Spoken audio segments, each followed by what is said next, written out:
want to kind of go quickly. I won't take up a lot of your time, but we did a survey asking agents, like, what are you getting anything out of the trainings we're doing, or the weekly trainings and the meetings? Like, do you have any suggestion for topics? Is there anything you would like to correct or change? And this came up. Someone mentioned that they would like to learn more about how you can farm an area. Okay, for those of you that don't know what that means necessarily, real estate farming occurs when a real estate agent chooses a specific geographic area in order to do real estate transactions. That agent will become an expert or a specialist in that area. So, for example, if you can do it by a subdivision, you can do it by a development, you can even do it by a city or state. But usually people do it more as a smaller geographic area, usually a development or subdivision. Now, obviously, the first thing that you need to do is choose your farming area. What area do you want to work in? Typically, the best areas you choose should be an area you know very well, or that you've had prior success with. So sometimes agents say, you know what, I know my area the best. I live in this area. I'm going to start marketing this area. And then there's a lot less legwork and education that you need to do because you live there. You already know if it's in an HOA, you already know the rules and regs, if any, the fees, anything of the financials that you will need to know.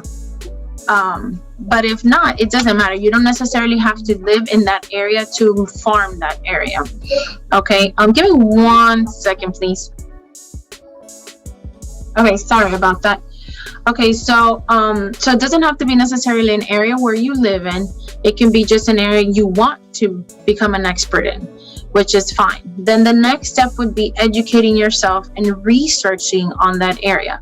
For example, find out if there's a homeowners association, if they have to, is it mandatory? If it's a golf course, is becoming a golf member optional or is it mandatory? If so, what are the fees? If there's an HOA, how do you pay the fees? Is it quarterly or monthly? Some HOAs have one fee, let's say for a condo fee. Some have a condo fee and a master fee. Some have like 20 fees. So make sure you research your data and you find out properly all of the fees and everything, because in order to become an expert or a specialist in that area, you have to close your eyes and know it like the back of your hands.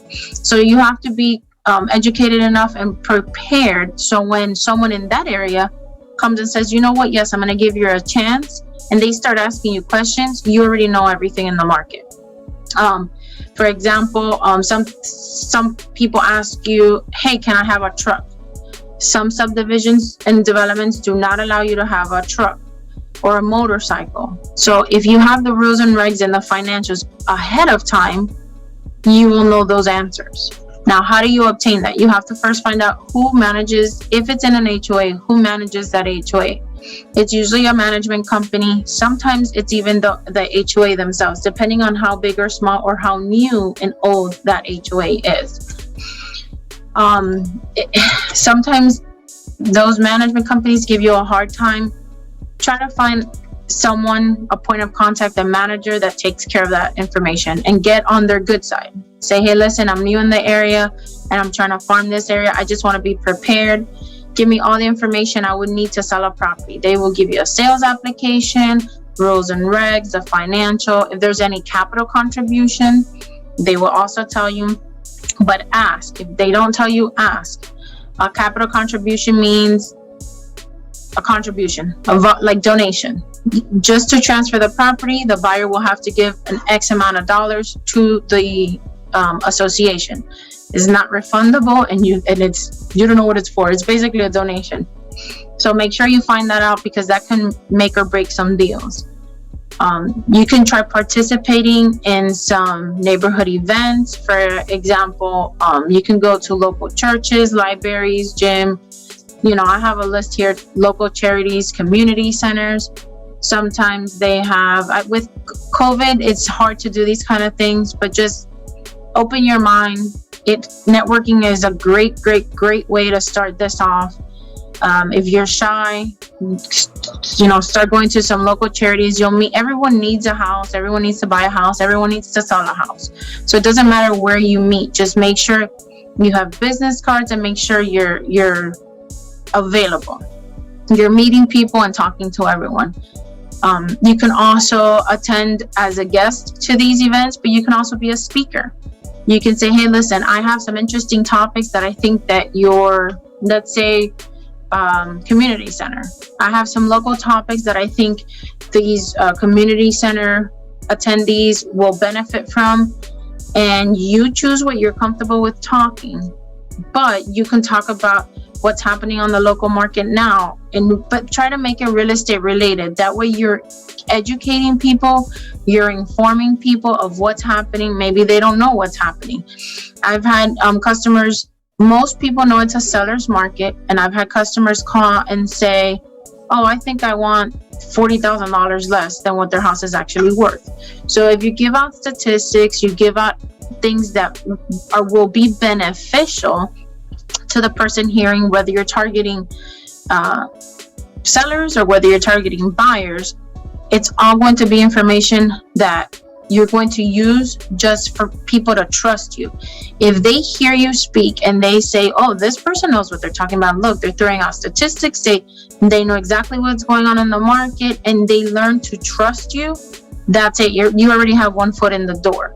It's just knowing your information and giving out that trust. Now, you can do other type of marketing. For example, you can send out postcards.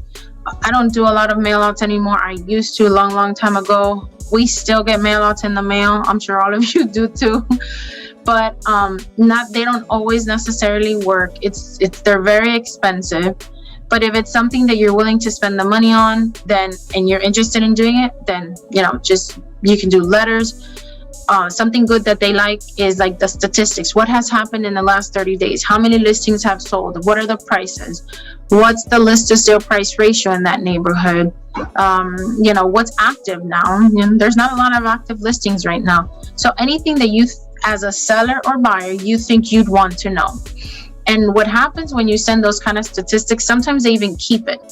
So sending out postcards and letters, it's not necessarily a bad thing. I just personally don't do it anymore, but it's something that you could do. My favorite social media platform is Facebook. I think we get the most results from it, and it is the most inexpensive. You could run targeted Facebook ads. You can run them about anything and everything, okay?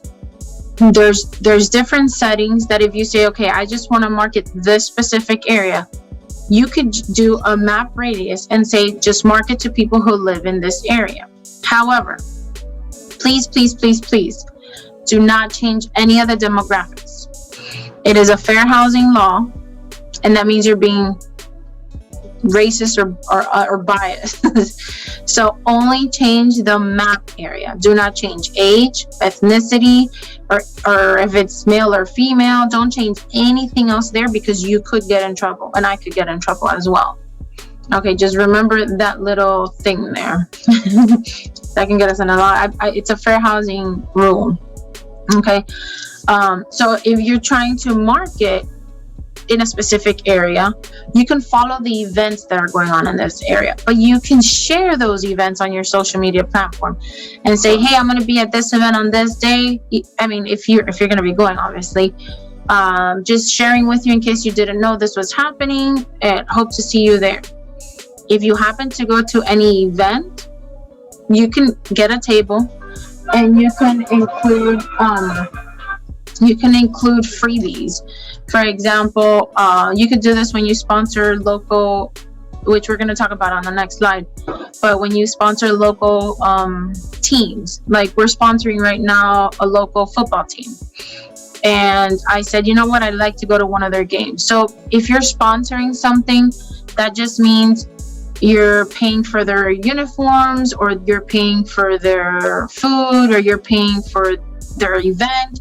And in return, they're going to put your logo and your contact information on their flyers, on their marketing, on anything that has to do with that event in particular.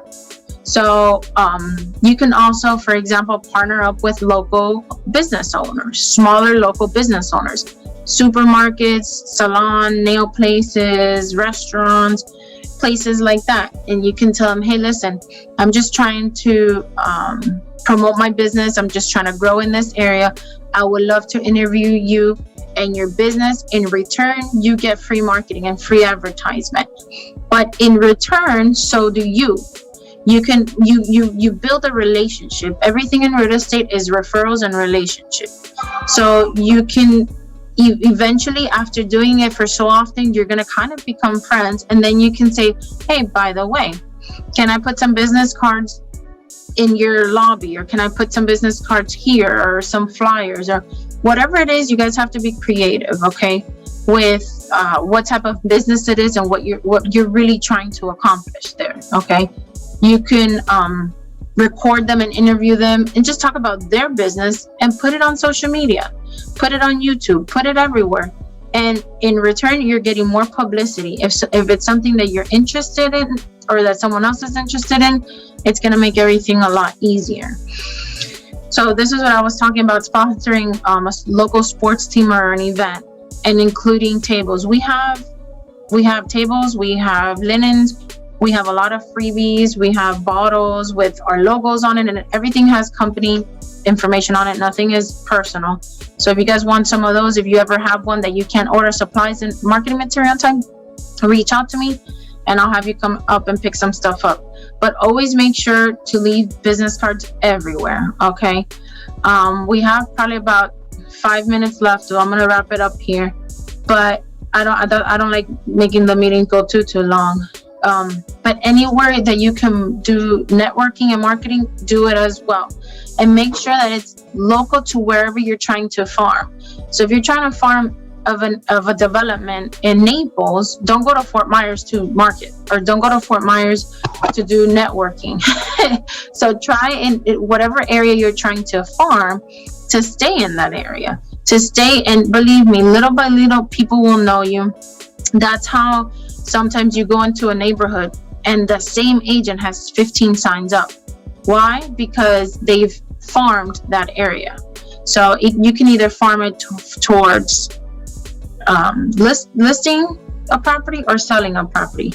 And ultimately, the last thing I just want to add is, once you start farming an area and you start getting results, make sure you do a good job. Make sure you're always answering phone calls, always returning text messages or emails.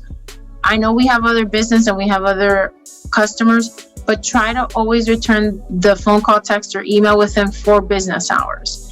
Obviously, if someone reaches you out at 11 o'clock at night and you're sleeping, that's not going to happen. It's not a business hour. So just wait until the next day.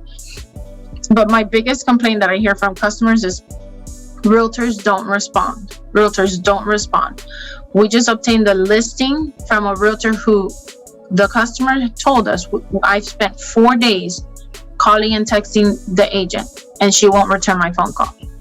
So when that happens, you lose the listing like that agent did. So just once you get your hands on that, just make sure you do a good job. You're professional and ethical, and I'm always here for you guys to walk you every step of the way. But in order to farm an area, you have to be on your game, okay? Do you guys have any questions, any other suggestions that we could do to add to this PowerPoint?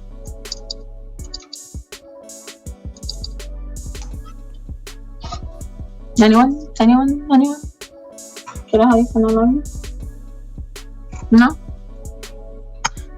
Okay, well, thank you for being with us here today. I appreciate it. We'll be back next Wednesday as always from 12 to 1. I don't know what we're going to talk about yet, but I'll go through the list and see what else.